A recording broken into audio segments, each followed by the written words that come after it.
सर्वांना नमस्कार. प्रेमासाठी काही पण या कथेचे आधीचे 70 एपिसोड आपण आधीच आपल्या यूट्यूब चॅनलवर अपलोड केलेले आहेत, तर कृपया ते सर्वांनी आधी पाहावे, अन्यथा कथा समजण्यास आपल्याला अडचण येईल. आणि आपल्या या स्टोरीला जास्तीत जास्त शेअर करा. मागील भागात अमृता, अगं चल, तुझा डान्स आता सुरू होणार आहे, चल पटकन, मेघना तिला म्हणाली. तसं अमृताने होकार दिला. दोन्ही हात छातीशी घट्ट पकडून तिने डोळे मिटले. हे महादेवा, माझ्यातली कला ही तुझी देणगी आहे, पण आज मी जे नृत्य करणार आहे ते मात्र पूर्णपणे त्यांना समर्पित करते आहे, कारण त्यांनीच माझ्यातल्या या कलेला पुन्हा चालना दिली आहे. दुःख याचं वाटतं की ते आता इथे नाहीत, पण तरीही माझ्या प्रत्येक श्वासात मी त्यांना आठवते आणि त्यांना आठवूनच मी हे नृत्य करणार आहे. शक्ती द्या महादेवा, मला शक्ती द्या. पुन्हा एकदा तुमच्या भक्तावर तुमच्या मायेचा हात ठेवा. तिने मनोमन महादेवाला नमन केलं आणि डोळे उघडून दीर्घ श्वास घेत रंगमंचावर ती जाऊ लागली. आता पुढे. पूर्ण अंधारात अमृता स्टेजवर पोज घेऊन उभी राहिली होती आणि आता कैलास खैर सरांच्या आवाजात हळूवार गाण्यांचा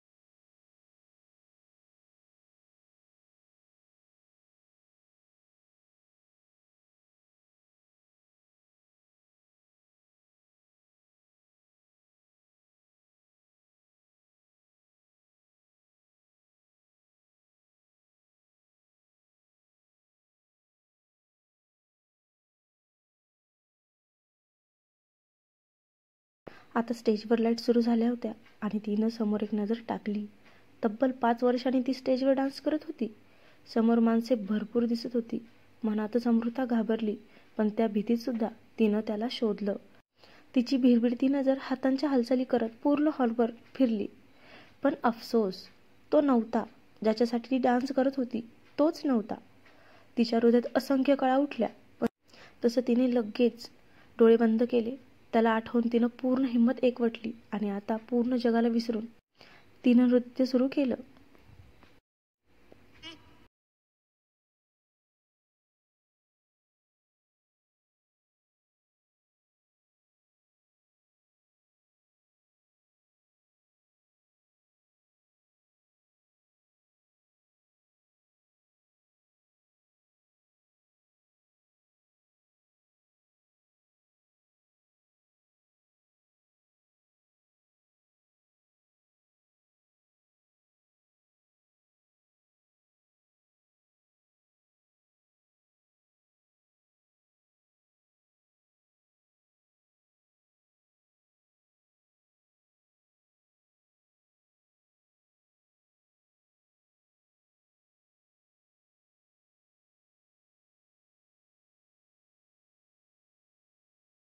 राहून ती आता पुन्हा थिरकली. आपल्या नाजूक हाताने आणि कमनीय बांध्याने तिने असं नृत्य सादर करायला सुरुवात केली की तिथे असणारा प्रत्येक जण तिच्यात लीन झाला. तिच्या नृत्यात जणू आज नटराज स्वतः अवतरले आहेत असंच भासत होतं.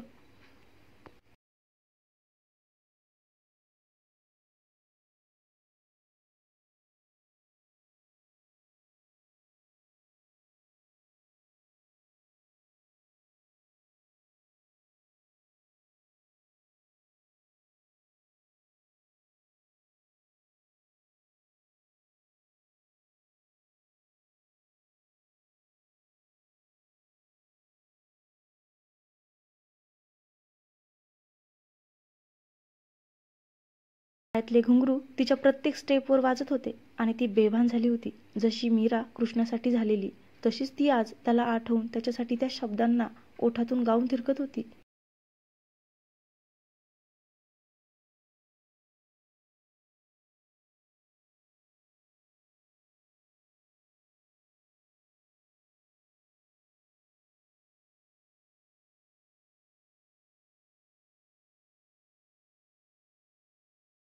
आज तिच्या भावना, तिचं प्रेम, ते प्रेम नव्हेच, एक प्रकारची भक्ती आता तिच्या चेहऱ्यावर, तिच्या नृत्य दिसून येत होती. तिचे डोळे, त्यातले हावभाव आणि चेहरा सगळं कसं भक्तिमय, सोज्वळ वाटत होतं. आज अमृता राहिलीच नव्हती.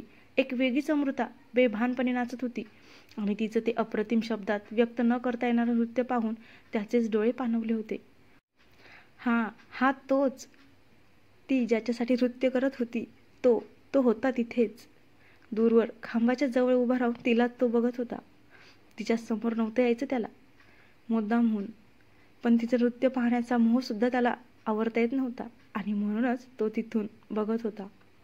तिचं नृत्य, तिचे हावभाव आणि तिचे तल्लीन होऊन त्या कलेला पूर्ण समर्पित होणं पाहून क्षणात 6 वर्षापूर्वीचा तो दिवस त्याच्या डोळ्यासमोर आला, जेव्हा त्यानं तिला पहिल्यांदा पाहिलं होतं. त्यावेळी त्याला पहिल्या नजरेतील ती उत्कट आवड या गोष्टीचा अर्थ उमगला होता, कारण तिला पाहून तो खरंच तिच्यात हरवून गेला होता. त्या दिवशी वार्षिक स्नेहसंमेलन होतं तिच्याच कॉलेजचं. त्यावेळी तो गोडसे वकिलांचा असिस्टंट म्हणून काम करत होता. पण आता त्यानं स्वतः केस लढायला पण सुरुवात केली होती आणि मुख्य म्हणजे पहिल्याच 4-5 केस तो जिंकला सुद्धा होता. त्यामुळे वकिली क्षेत्रात त्याचं नाव वाढू लागलं होतं आणि पुढच्या वर्षीपासून त्याला गोडसे वकिलांची सुद्धा गरज भासणार नव्हती. तो एक इंडिपेंडंट वकील म्हणूनच काम करणार होता. पण त्या दिवशी तिच्या कॉलेजमध्ये गोडसे वकिलांना प्रमुख पाहुणे म्हणून बोलवलं गेलं होतं आणि गोडसे वकील आपल्या प्रिय शिष्याला सुद्धा तिथे घेऊन आले होते.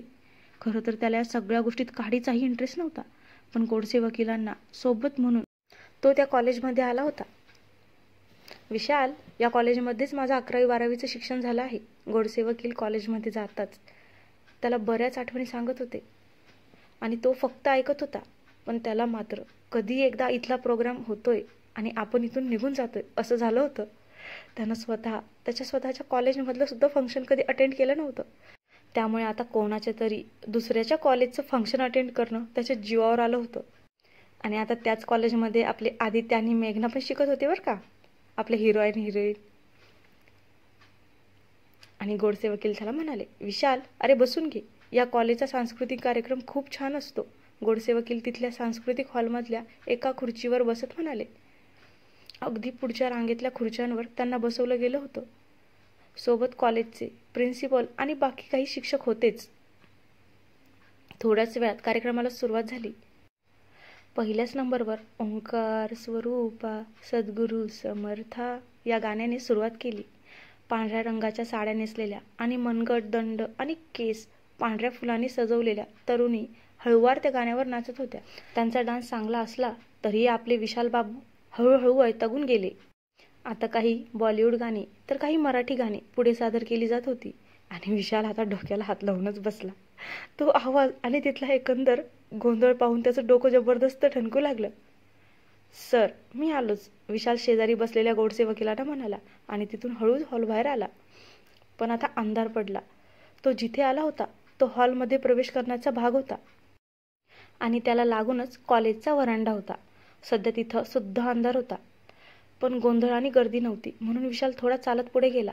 तोच समोरून कुणीतरी अचानक पळत आलं आणि सरळ त्याला येऊन धडकलं. तसं विशाल सुद्धा थोडा मागे ढकलला गेला. ती व्यक्ती सुद्धा पुढे जाऊन धडपडली, तरीही तिनं स्वतःला सावरलं. सॉरी, ती व्यक्ती घाईत पुढे चालता चालताच किंचित मागे मान करून म्हणाली, पण अगदी त्याच वेळी पुन्हा तिथल्या कुठल्या तरी वस्तूला धडकून खाली पडली. छन, घुंगरांचा आवाज आला आणि सोबत ती व्यक्ती किंचित ओरडली सुद्धा. हे, आर यू ओके? विशाल लगेच तिच्या दिशेला धावला. तिच्या नाजूक आवाजावरून ती मुलगी आहे हे तर त्यानं ओळखलं होतं. त्यानं गुडघ्यावर बसून पटकन तिचा हात पकडून तिला उठवून बसवलं. त्याचवेळी आतमध्ये काहीतरी अनाउन्समेंट झाली. शिट, आमच्या डान्सचं नाव घेतलं. मी कशी जाऊ आता? महादेवा, आजच हे सगळं होणार आहे का? ती घाईत म्हणाली आणि आता त्याच्या हातातून हात झटकून पळाली. तोच पुढे जाताच ती थांबली.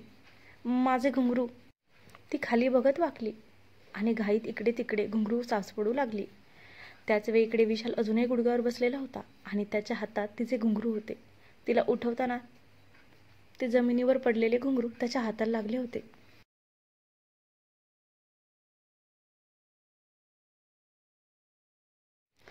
तुम्ही पाहिले का माझे घुंगरू?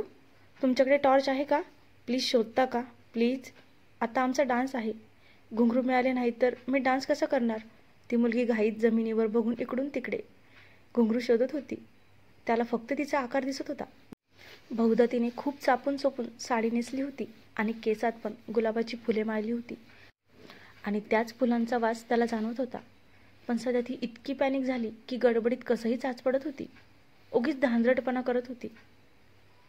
हे आहेत का? त्यानं हातातले घुंगरू वाजवले. तसं ती मुलगी उठून पळतच त्याच्याजवळ आली. हो, हेच आहेत. प्लीज, टॉर्च आहे का? मला घालायचे आहेत. ती त्याच्या हातातले घुंगरू घेऊन तिथेच खाली बसली आणि पायात घालू लागली. तोच पुन्हा एकदा अनाउन्समेंट झाली.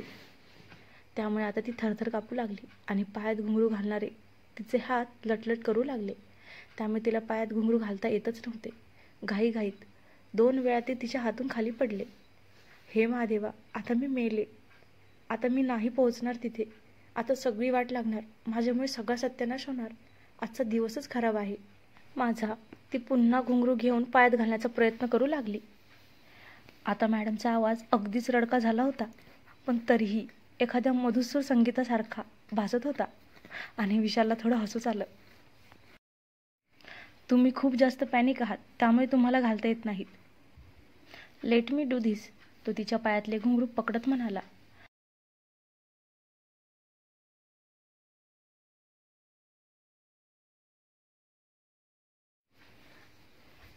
तिचा हात आणि पाय दोन्ही अगदी थरथर कापत होते आणि त्याला ते जाणवलं सुद्धा. हां प्लीज, तिने घुंगरू सोडले. तसं त्याने ते पूर्णपणे हातात पकडले आणि तिच्या पायात घालू लागला. घाबरल्यामुळे तिचा वाढलेला श्वाससुद्धा त्याला जाणवत होता. त्यात तिचं सारखं सारखं हॉलच्या दिशेने पाहणं सुरू होतं आणि इकडे आयुष्यात पहिल्यांदा साहेब कुठल्या तरी मुलीच्या पायामध्ये घुंगरू बांधत होते, पण अंधारात. आणि अंधारातसुद्धा त्याला अचूक कळलं की ते घुंगरू कसे बांधायचे आहेत आणि त्याने ते व्यवस्थित तिच्या पायावर बांधले. डन, तो म्हणाला. तसं तिने उठून पाया पटला. घुंगरू व्यवस्थित बसले होते. ओके, थँक्यू सो मच, ती पटकन म्हणाली आणि तशीच पळत हॉलच्या दिशेने गेली. आणि विशाल गालात हसला. का कोणास ठाऊक, पण त्याला अचानक त्या मुलीचा चेहरा पाहण्याची जबरदस्त इच्छा झाली आणि तो पुन्हा हॉलच्या दिशेला गेला आणि त्यानं स्टेजकडे पाहिलं. अंधारात 2 मुली कोणती तरी मुद्रा करून उभ्या होत्या. त्यानं तिथे उभ्या असलेल्या कॉलेजच्या मुलांतून वाट काढली आणि आता तो एकदम पुढे येऊन उभा राहिला. त्याच वेळी अचानक स्टेज प्रकाशाने उजाळला आणि त्याला ती दिसली. लाल काठांची फिक्कट पांढरी सुती साडी, कमरेला पट्टा, केसात गुलाबांची फुले, हातात भरगच्च चुडा आणि डोळे जणू एखाद्या नक्षत्रासारखे कोरीव आणि सुंदर.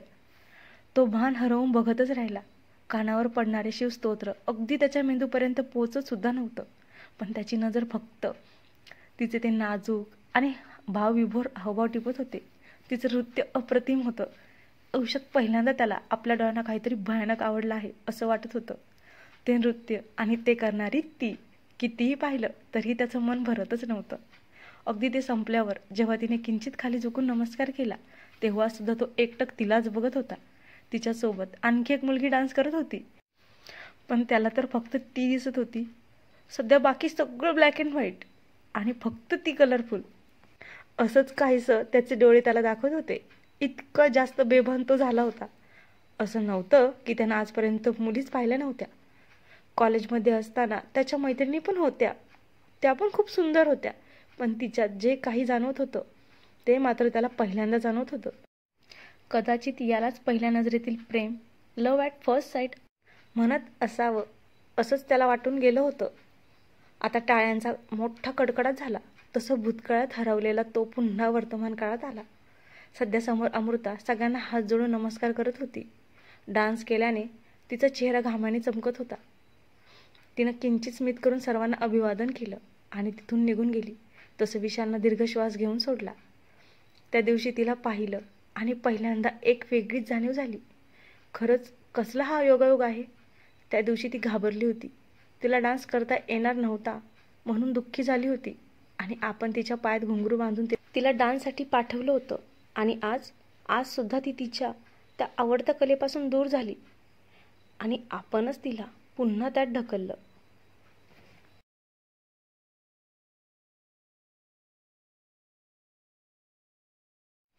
पण का हा योगायोग आला?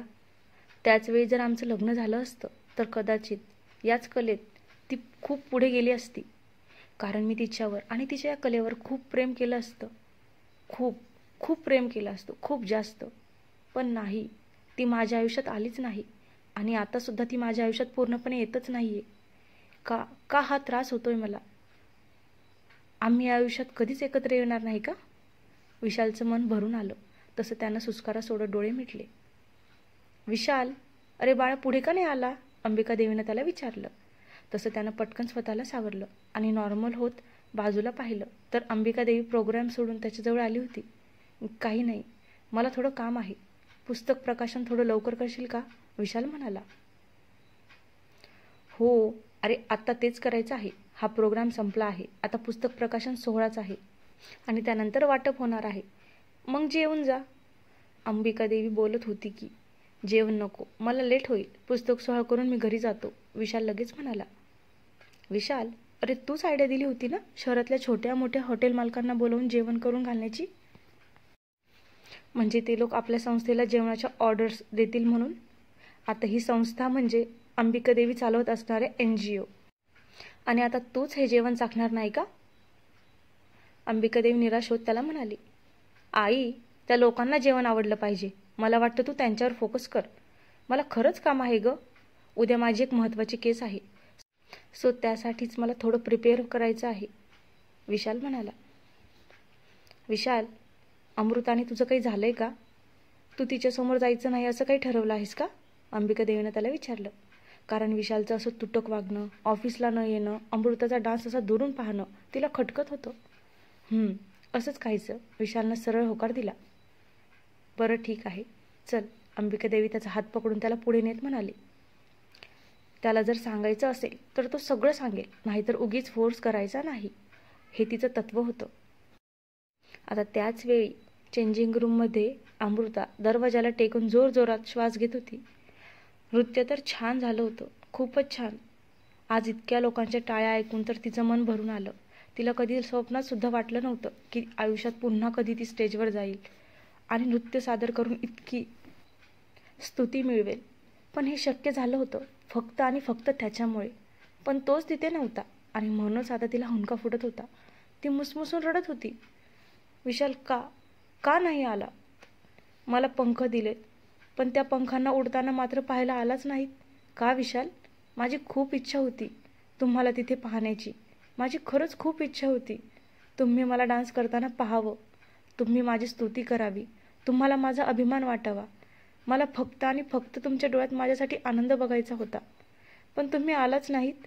अमृता मनातच त्याच्याशी बोलत होती आणि रडत रडत डोळे पुसत होती. खूप खूप दुःख झालं होतं तिला. कारण तिच्या दृष्टीने तिच्या आयुष्यातला खूप मोठा दिवस होता तो. नव्याने तिला पंख फुटल्यासारखे वाटत होते. पण ज्याच्यासाठी तिला जगायचं होतं, पुढे जायचं होतं, तोच तिथे नव्हता. तिला त्याची खूप आठवण येत होती. मागच्या बऱ्याच महिन्यात प्रत्येक दुःखात तो तिच्यासोबत होता. मग आज तिच्या सुखात सुद्धा तिला तोच हवा होता. रडत रडत तिने पर्समधला फोन काढला आणि पुन्हा एकदा निर्लज्जासारखा त्याचा नंबर डायल केलाच. आता तिला काही करून त्याच्याशी बोलायचं होतं. पण अगदी त्याच वेळी दरवाजावर बाहेरून टकटक झाली. तसं अमृताने पटकन डोळे पुसले आणि फोन बंद केला. अगं अमृता, पुस्तक प्रकाशन सुरू होतंय आणि नंतर लगेच जेवण वाढावं लागेल. पटकन तयार होऊन ये. आपल्या दोघींना जेवणाचं बघायचं आहे, बाहेरून मेघना तिला म्हणाली. हो हो, मी आलेच, अमृता म्हणाली. आणि आता मनातले तिने सगळे विचार झटकून तिनं पटकन एक साधी साडी नेसली आणि ती बाहेर आली. नमस्कार. इथे आलेल्या सर्व मान्यवर लोकांचे खूप खूप धन्यवाद की तुम्ही तुमच्या व्यस्त जीवनातून थोडासा वेळ काढून आमच्या कार्यक्रमात आलात. तुमच्यामुळे आमच्या ऑफिसमधील वातावरण जास्तच आनंदी झालं आहे. आज याच कार्यक्रमात मला एक विशेष पुस्तकाचं प्रकाशन सुद्धा करायचं आहे.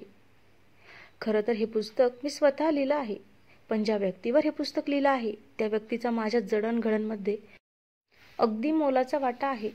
महिलांसाठी काहीतरी करायची, तुमच्यासाठी ही संस्था उभारून मदत करायची जी जिद्द आणि प्रोत्साहन मला मिळालं ते याच व्यक्तीकडून मिळालं. आणि ती व्यक्ती म्हणजे दुसरी तिसरी कोणी नसून माझे पती विश्वासराव सरदेशमुख पाटील आहेत. त्यांनीच मला जगण्याचा नवा मार्ग दाखवला. आज मी जी काही आहे ते फक्त त्यांच्यामुळेच आहे. कारण ज्या जमान्यात स्त्रियांना घरातून बाहेर जाऊ देत नव्हते त्या जमान्यात त्यांनी त्यांच्या बायकोला शिक्षण घेण्यासाठी प्रवृत्त केलं.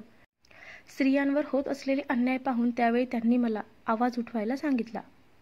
विधवा झालेल्या कमी वयाच्या स्त्रियांनी आयुष्य असंच न घालवता चांगला साथीदार निवडून पुन्हा आपलं जीवन सुरू करावं असं त्यांना प्रकर्षानं वाटायचं. आणि इकडे आज कित्येक वर्षानंतर आपल्या आईच्या तोंडून आपल्या वडिलांची स्तुती ऐकून विशालला भरून आलं. हृदयात आठवणींचा संग्रह आणि डोळ्यात मायेचा ओलावा भरून आला. त्याचे डोळे आणि त्याचे मन दोन्ही आज प्रेमात आणि दुःखात वाहून जात होतं. मी या पुस्तकात त्यांच्याबद्दल छोट्या छोट्या गोष्टी लिहिल्या आहेत, ज्या मला माझ्या आणि त्यांच्या आयुष्यात सापडल्या आणि काही त्यांच्या डायरीमधून मिळाल्या. अशा बऱ्याच गोष्टी या पुस्तकात मी मांडण्याचा प्रयत्न केला आहे. त्यांचं व्यक्तिमत्व आणि त्यांचे विचार समाजाला एक नवीन दृष्टी देण्यासारखे आहेत आणि म्हणूनच मी त्यांच्यावर हे पुस्तक लिहिलं आहे. मी आशा करते की किमान काही लोकांना तरी या पुस्तकातून एक नवी दिशा मिळेल. अंबिकादेवी बोलत होती. सगळ्यांनी आता टाळ्या वाजवल्या. मी विनंती करते की माझा मोठा मुलगा विशाल सरदेशमुख पाटील याने इथे येऊन या पुस्तकाचं प्रकाशन करावं, अंबिकादेवी म्हणाली. तसं विशाल उठून तिच्याजवळ गेला. अंबिकादेवीनं त्याच्याकडे पाहिलं आणि तिनं पुन्हा माईक जवळ घेतला. मी आणखी एका व्यक्तीला या प्रकाशनाचा हक्क देऊ इच्छिते, ते म्हणजे आमच्या यांचे खास मित्र आणि आपल्या सर्वांचे लाडके मंत्री साहेब, अंबिकादेवी म्हणाली. तसं मंत्री साहेब हसत पुढे झाले. विशाल, त्यांनी पाठीमागे असणाऱ्या पडद्याजवळ जात हाक मारली. तसं त्यानं डोळे मिटून एक दीर्घ श्वास घेतला आणि तो त्यांच्याजवळ जाऊन उभा राहिला. चल प्रकाशन करूया, मंत्री साहेब हसत म्हणाले. विशालनं त्यांच्याकडे पाहत पडद्याला हात लावला आणि पडदा बाजूला केला. तसं मोठ्या बोर्डवर पुस्तक आणि त्याच्या बाबांचा फोटो सर्वांना दिसू लागला. तसं सगळ्यांनी टाळ्या वाजवल्या. अंबिकादेवीने पण स्मित करत टाळ्या वाजवल्या. आता विशाल स्टेजवरून खाली आला आणि अचानक समोरून ऋषाली त्याला आडवी आली. तसं तो किंचित थबकला. दादा, कॉंग्रॅच्युलेशन, ती त्याच्याकडे बघून हसत होती. तुला पण, त्यानं जबरदस्ती तिच्या डोक्यावर हात ठेवत स्मित केलं आणि तिथून बाहेर पडला. त्याचवेळी इकडे किचनमध्ये अमृता, मेघना आणि तिथल्या कलिग जेवणाची तयारी करत होत्या. पुस्तक प्रकाशन सोहळा झाला ग, आता जेवणाची गडबड सुरू होईल. सगळं तयार आहे ना, एका स्टाफ मेंबरने येऊन विचारलं. हो हो, सगळं तयार आहे. पण कोणाच्या हातून प्रकाशन झालं, मेघनानं मुद्दामून तिला विचारलं. अमृताला मात्र यात काहीच इंटरेस्ट नव्हता. ती पटपट तिचं काम करत होती. अगं विशाल साहेब आणि मंत्री साहेब, चला आवरा पटकन, त्या स्टाफ मेंबरने उत्तर दिलं. आणि आता काम करणारी अमृता अचानक थांबली. विशाल, विशाल सर आलेत का, अमृताने पटकन विचारलं. अगं हो, आले सुद्धा आणि आत्ताच हॉलमधून बाहेर पडले सुद्धा, ती स्टाफ मेंबर थोडं तुसडेपणाने म्हणाली. आणि अमृताचं किंचित आशेने भरलेलं मन अचानक पुन्हा उदास झालं. पण यावेळी तिला काय झालं ते तिला पण कळलं नाही. पण तिनं हातातलं काम सोडलं. मी आलेच, ती मेघनाला म्हणाली आणि जवळजवळ पळतच किचनमधून बाहेरच्या गेटकडे गेली. मागून मेघना तिला जोरजोरात काहीतरी सांगत होती, पण सध्या तिला काहीच ऐकू येत नव्हतं. ती फक्त धावत होती. तो दिसेल, त्याला भेटता येईल याच आशेवर. मगाशी रूममधून ती डायरेक्ट किचनमध्ये आली होती. तो नव्हता म्हणून प्रकाशन सोहळ्याला सुद्धा ती थांबली नव्हती.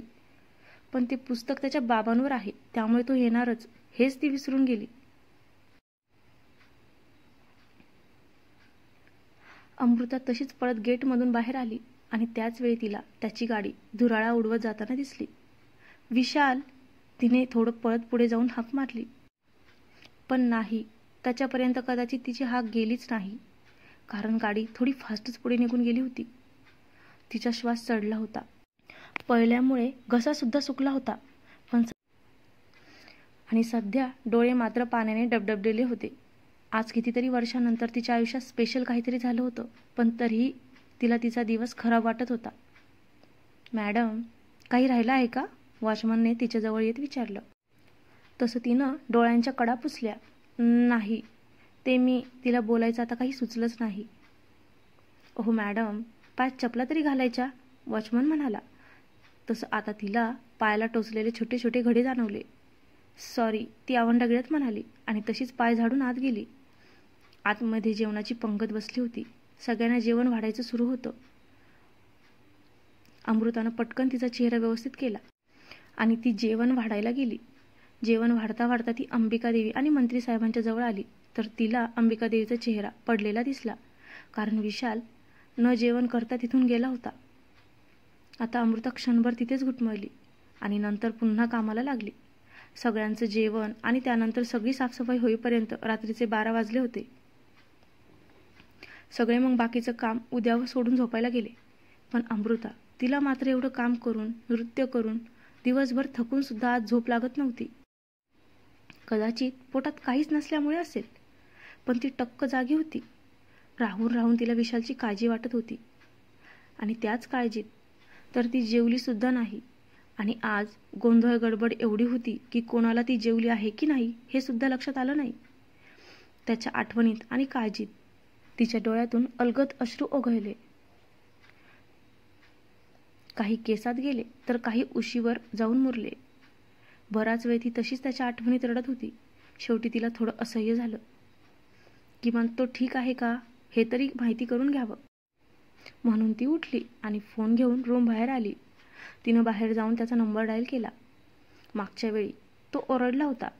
पुन्हा फोन केला तर जेलमध्ये घालेत बोलला होता. तरीही यावेळी तिनं पुन्हा त्याला फोन केला. आज तिला त्याच्या रागापेक्षा काळजी जास्त वाटत होती. त्याच्यासाठी तिचा जीव ती तुटत होता आणि म्हणून तिनं कॉल केला. त्याच वेळी इकडे विशाल सुद्धा जागाच होता. त्याच्या शेजारी असणाऱ्या त्याच्या रेडिओवर जुनं गाणं सुरू होतं.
करणं विशाला फार जड जात होतं. घरी आल्यावर तो थोडा शांत झाला आणि मग वारंवार कॉल करणाऱ्या अंबिका देवीला तात्पुरता मेसेज करून सॉरी सुद्धा बोलला होता. तो डोळे मिटून ते गाणे ऐकत होताच की अचानक त्याचा फोन वाजला. तसं त्याच्या कपाळावर आता आठ्या उमटल्या. एवढ्या रात्री कोण असेल विचार करतच त्यानं फोन घेतला. आता स्क्रीनवर अनोळखी नंबर होता, पण यावरून आपल्याला पहिले पण कॉल आला होता हे त्यानं लगेच ओळखलं. त्यानं फोन कट केला आणि पुन्हा ते गाणं ऐकू लागला. पण अगदी लगेच काही सेकंदात पुन्हा फोन वाजला. आता अगोदरच तो तिच्या विहारात वैतागलेला होता. त्यात मध्यरात्री कोणीतरी फोन करून त्याला त्रास देत होतं. त्यानं रागातच फोन रिसीव्ह केला. हॅलो, कोण आहे? त्यानं रागातच विचारलं. आणि इकडे तिचा जीव घशात आला. त्यामुळे तिला वाचच फुटली नाही. लास्ट टाइम सांगितलं होतं, I don't like blank calls. मी यासाठी केस करेन, अक्कल नाही येत का अजून? त्यानं रागात विचारलं. तसं इकडे अमृताचा जीव घाबराघुबरा झाला. डोंट कॉल मी अगेन, तो ओरडला. आणि फोन ठेवणार तोच. विशाल. फायनली तिच्या तोंडातून आवाज बाहेर पडलाच, पण तो ऐकून इकडे त्याच्या चेहऱ्यावर गोंधळ जमा झाला. अमृता? त्यानं विचारलं. हो, मीच, ती म्हणाली. आणि आता रागाने भरलेल्या त्याच्या मनात क्षणात काळजी दाटून आली. कारण तिचा नंबर त्याच्याकडे सेव्ह होता. हा तर कुठला तरी वेगळाच नंबर होता. अमृता, अगं काय झालं? तू इतक्या रात्री का फोन केला आहे? आणि हा नंबर कोणाचा आहे? तू ठीक आहेस ना?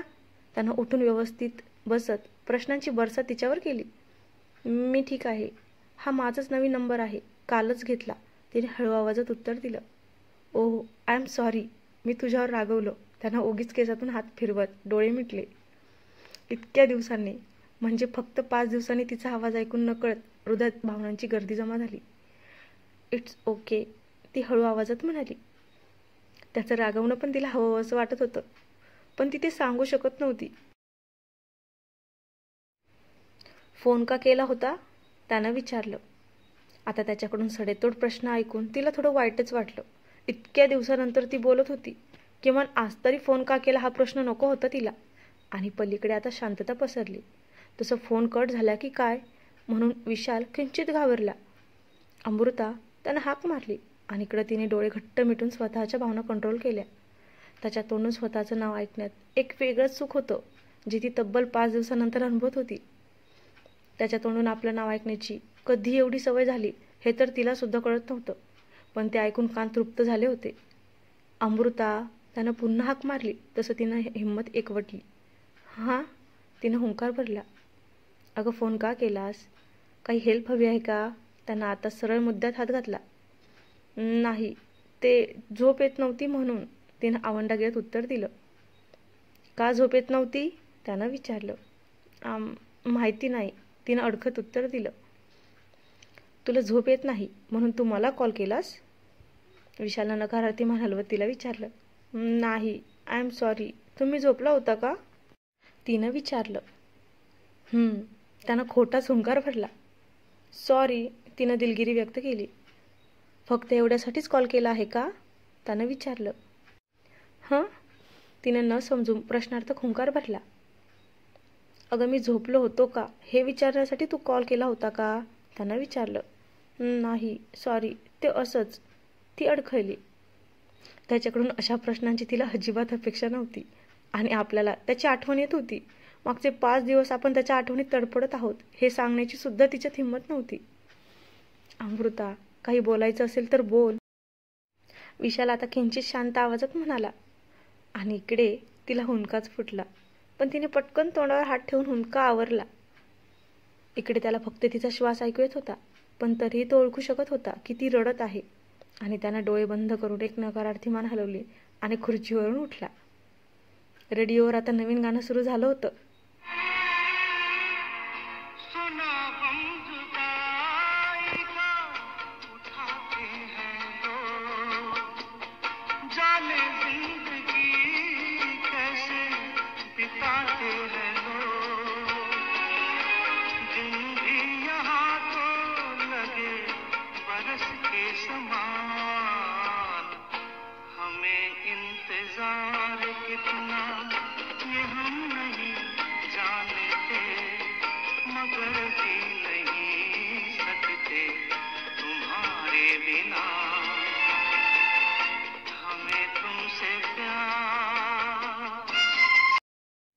आता विशालनं रेडिओ बंद केलाच नाही. त्यानं फक्त कार कीज घेतल्या आणि घरातून बाहेर पडला. पण डोक्यात मात्र ती आणि तिच्यासाठी असलेलं ते गाणं मात्र घुमत होतं.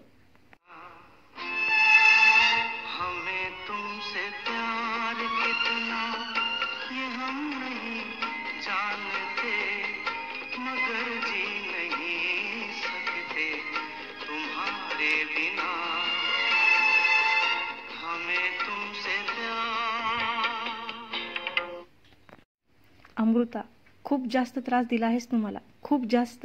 त्यानं एक दीर्घ श्वास घेत गाडी स्टार्ट केली आणि तिच्या घराच्या दिशेने भरधाव सोडली. तर भेटूया पुढच्या भागात. तोपर्यंत अमृताचा डान्स कसा झाला ते नक्की सांगा. आणि शिवाय विशाल अमृताची पहिली भेट कशी वाटली ते सुद्धा सांगा. कमेंट्स करा, वाचून नुसते पळून जाऊ नका.